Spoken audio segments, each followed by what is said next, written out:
Listen.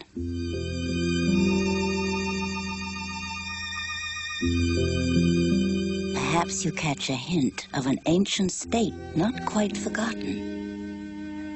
Dim, perhaps, and yet not altogether unfamiliar.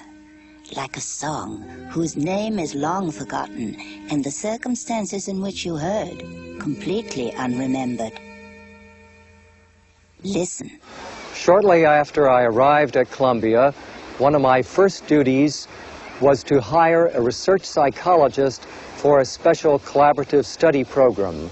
Helen and I worked together very closely on a wide variety of academic, professional, clinical, and administrative issues, but there was also a great deal of conflict and stress in our personal and professional relationships. Essentially what I said is there must be a better way of living and working in the world, and I'm determined to find it. This morning I kept saying, sort of without intention, I am a channel. I have an idea, I'm obeying an order. And said, you know, that inner voice refuses to go away. It keeps saying, this is a course in miracles, please take notes. This is a course in miracles. It is a required course. Only the time that you take it is voluntary. Well, I said, why don't you take down whatever it is, and if it doesn't make any sense, no one else ever has to know about it. Free will does not mean that you can establish the curriculum.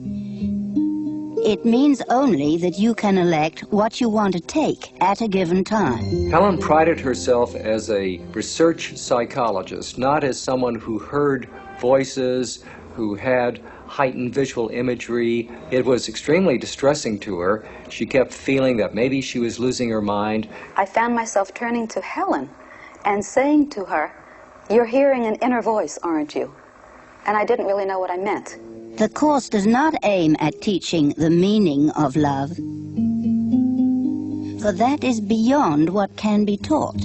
We discovered that there was a psychologist named Kenneth WAPNIK. And that was when I saw the Course in Miracles for the first time. And Helen gave me her two most favorite sections. Trials are but lessons that you failed to learn, presented once again. So where you made a faulty choice before, you now can make a better one. So she handed me the text with its introduction, and there was no question in my mind that I was being given a miracle and that I'd asked for it. This course can therefore be summed up very simply in this way. The course was waiting for a home, and I wasn't quite sure where that home was going to be. Nothing real can be threatened. And your foundation has all the money it needs to publish 5,000 copies of A Course in Miracles. Nothing unreal exists. It was the most beautiful thing that I'd ever read, that in addition said something. Herein lies the peace of God.